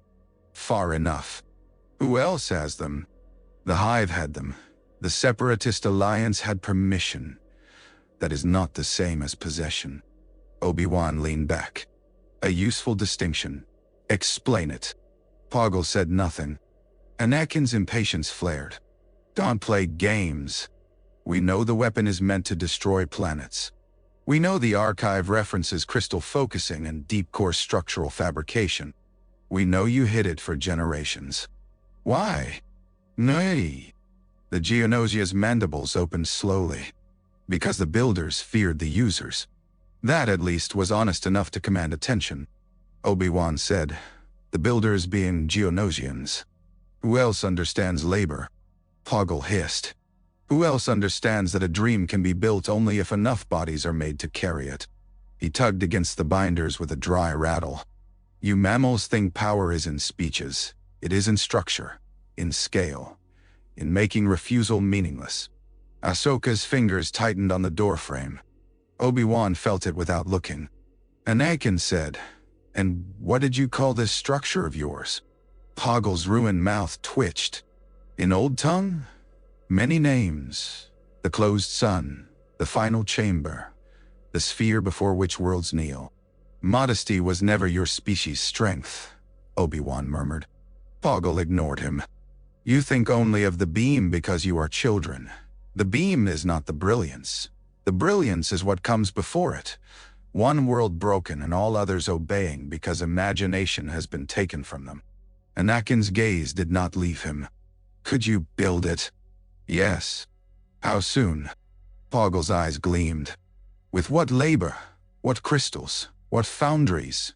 What sky emptied of ships so the shell may be fed? Not soon enough for your war, perhaps soon enough for your fear. Obi-Wan spoke before Anakin could. You believe we'll build it. I know you will. On what basis? Poggle's laughter scratched the sterile air raw. Because you already asked the right questions. The truth of it landed more cleanly than insult. Obi-Wan felt Ahsoka's stare shift from the prisoner to Anakin, and then to him. The overhead light hummed. Somewhere down the corridor another cell door sealed with a hydraulic thud. Anakin bent slightly, hands braced on his thighs, bringing himself nearer Poggle's level in a posture that was not quite threat, and not remotely kindness. If the Republic were to study it, he said, each word controlled by effort, that wouldn't mean building it. Poggle tilted his head. No, it would mean saying the word study until the day metal exists and men with uniforms explain why it is too late for ethics. Obi-Wan closed his eyes for the length of a breath. Barriss had said something similar on the frigate, though gentler. What kind of people would finish it? The answer seemed to be arriving from multiple directions. None comfortable. Anakin straightened sharply. Enough. He turned away from the field cage. Obi-Wan remained seated. One more question, he said. The archive references crystal matrices. Kyber? Poggle's mandibles flexed. You know the word. Answer it. Yes, living stone, singing stone. Call it what your sect calls it when boys choose pebbles for swords. The scale is different. The appetite is different. But yes, Ahsoka flinched at that. Not from fear of Poggle. From the ugliness of hearing something sacred translated into machinery so coldly. Obi-Wan stood. That will do, he said. Poggle's voice followed them as they reached the door. Jedi. Obi-Wan paused. When you build it, the Geonosian said, remember that the Hive at least had the honesty to know it was a god. The door sealed behind them. For several paces no one spoke. The corridor lights made everyone look pale and sleepless. At last Ahsoka said, he talks like he wants us to do it. He wants us horrified, Obi-Wan said. That isn't the same thing? Anakin kept walking. Ahsoka, Obi-Wan warned. No. She moved around him, catching up to her master. It matters. On Geonosis you hated it. In there, when he talked about one strike ending the war, you listened like what? She stopped. He turned. The corridor held only the three of them and the white hum of state secrecy. Like part of you believes him, she said. Anger flashed across Anakin's face, bright because it had been fed by guilt first. You think I want a weapon that destroys planets? I think you want an end so badly you keep getting closer to things no Jedi should want." The words struck. Ahsoka heard it too late and swallowed, but did not take them back. Obi-Wan saw the moment Anakin nearly answered from wounded pride rather than truth. He stepped in before either could worsen the damage. "Ahsoka," he said, softer than the corridor deserved. "Your master wants what all of us want, an end to this war." She looked at him without yielding. That's not always enough. No, Obi-Wan thought. It was not. Anakin's expression shuddered. "Go back to the temple. Master." "That's an order." Ahsoka stood very still, pain plain in her face now that defiance had spent itself. Then she bowed, more formal than either of them liked, and left down the corridor toward the lift. Obi-Wan watched until the doors closed behind her. Anakin turned away. "I shouldn't have brought her. She has eyes," Obi-Wan said. "Keeping her elsewhere would not make them close. I'm not saying we build it. You're saying every sentence around that possibility except the one that matters." Anakin faced him, raw exhaustion burning through the anger now. "What do you want from me?"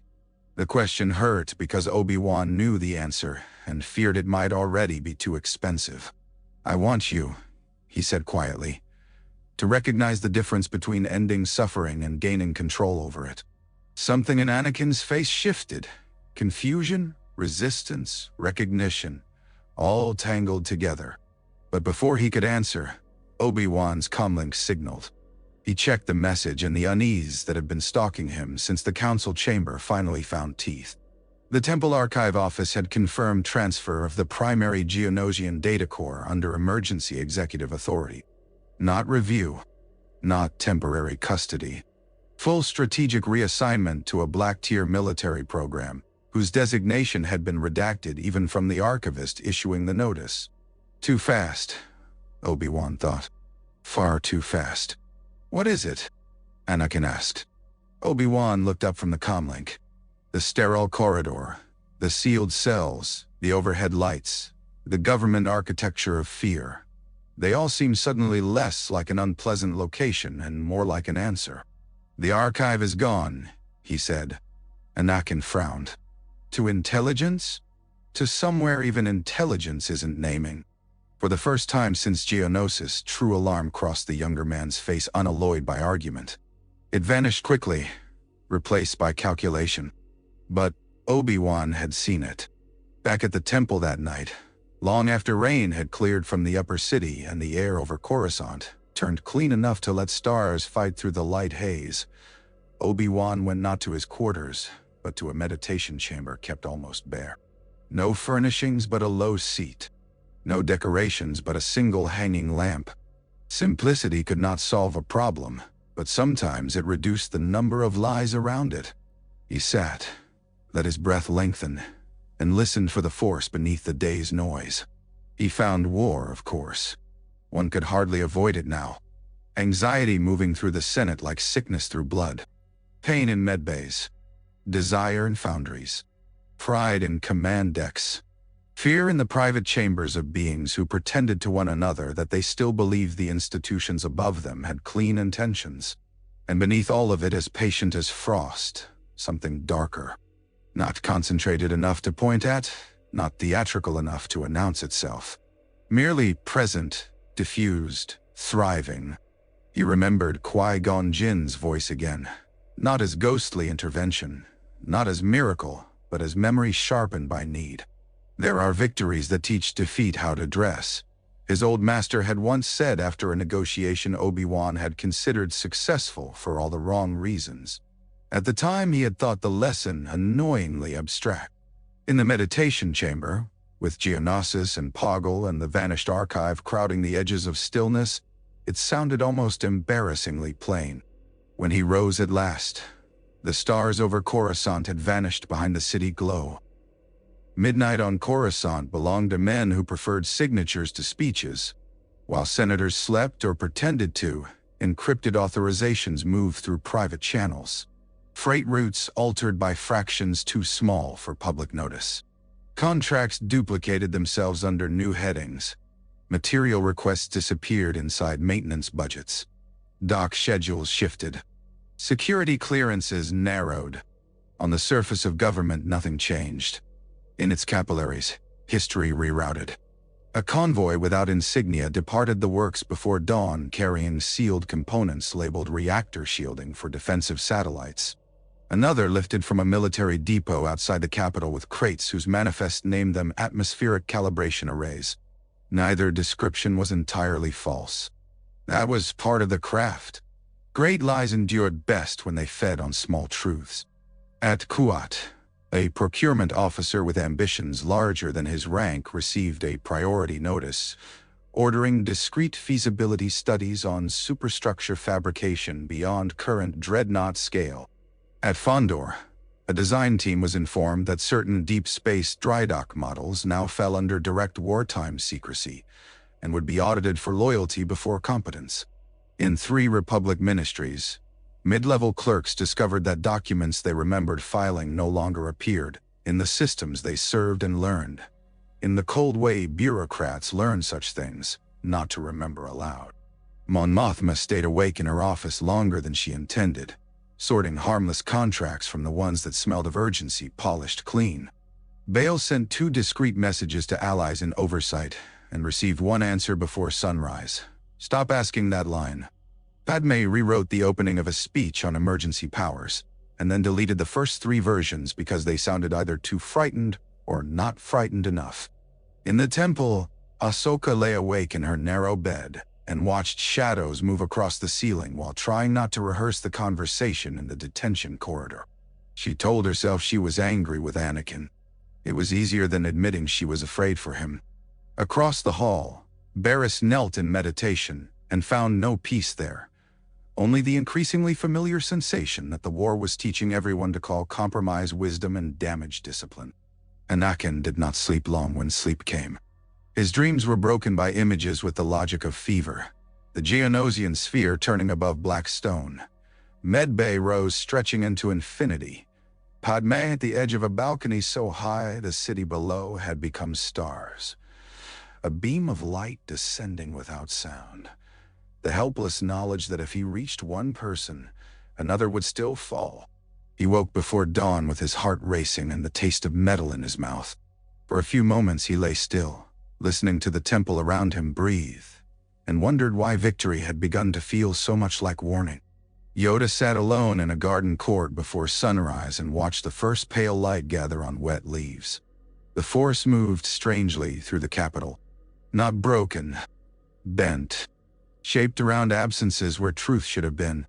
He could not yet see the hand doing the bending. That, more than the movement itself, troubled him.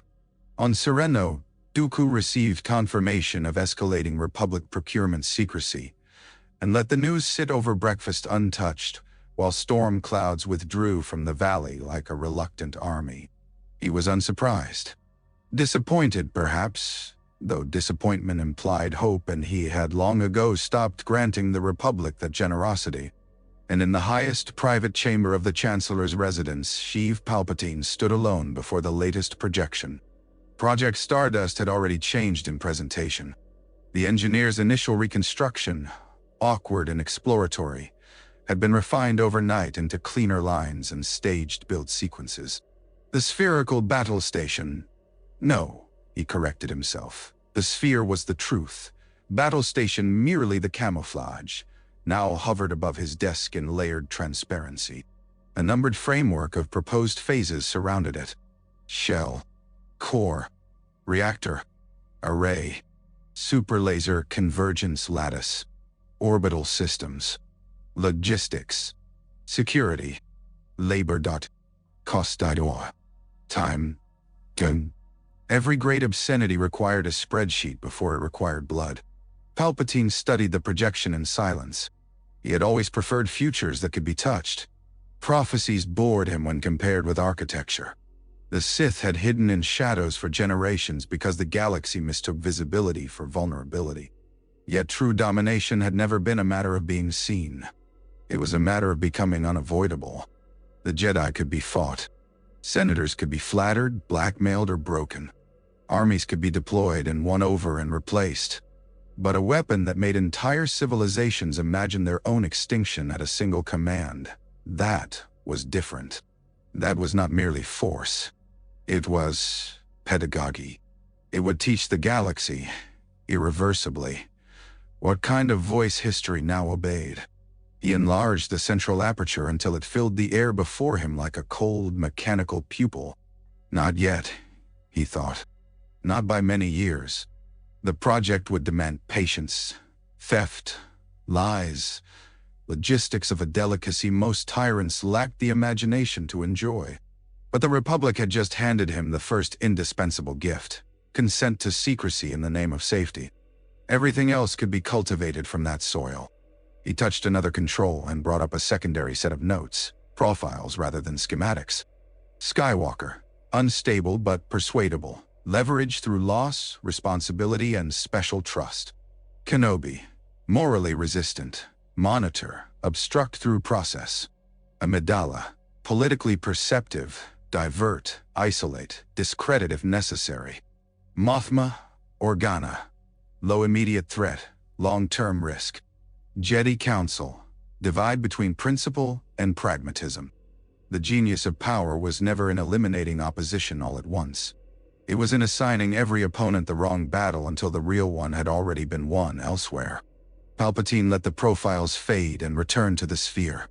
For a moment, the projection's lower half dimmed and the top hemisphere glowed more strongly than the rest, suspended over his desk like a dead moon waiting for a name. He considered several. The Republic would use euphemism for years. Strategic platform. Orbital. Deterrent. Peace enforcement. Array. The cowards of public life always embroidered their monstrosities. But names mattered most in private, where truth could sharpen them.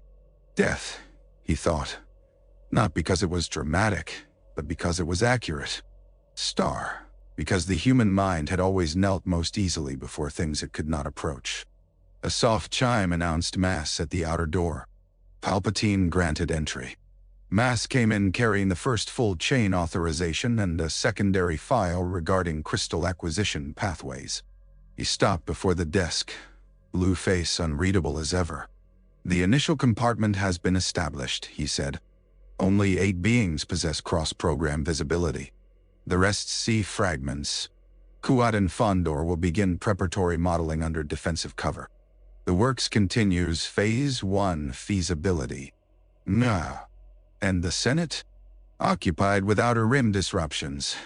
Senator Amidala is asking questions. She will.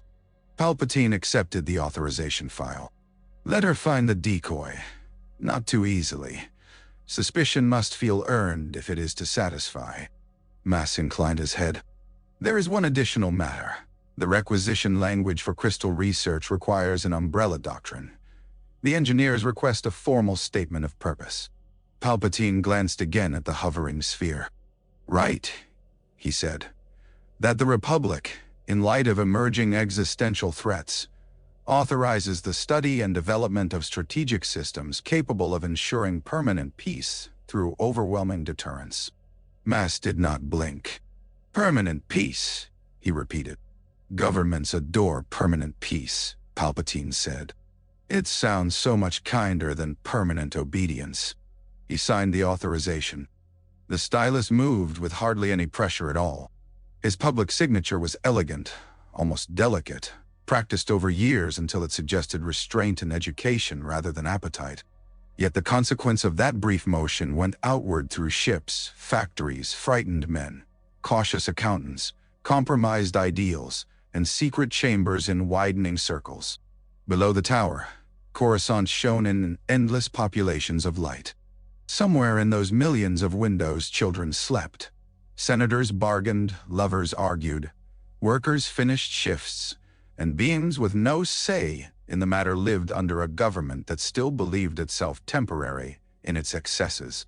Above them, private thunder rolled beyond the spires. Mas withdrew. The door sealed. Palpatine remained where he was for a long while after, hands resting lightly on the desk, the projection turning before him. In one angle of the blue light, his face could still have passed for the kindly elder statesman who mourned every casualty. In another, harsher angle, the softness disappeared and something leaner looked out. A patience sharpened by doctrine and fed by the certainty that entire civilizations would always choose fear if fear came draped in enough order. By dawn, no senator could have pointed to the vote that had done it. No citizen could have named the decree.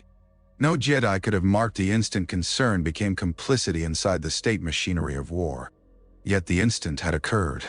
In hidden ledgers, in falsified requisitions, in a vault beneath the works, in the frightened brilliance of engineers solving problems they dared not moralize, in the private justifications of good men who believed study was not surrender, in the cold joy of one Sith looking at a sphere and seeing not merely a weapon, but a government distilled into metal. In all those places at once, the crossing had been made. Somewhere between victory and fear, without ceremony, and without consent anyone would remember, the Republic had begun to build the Death Star.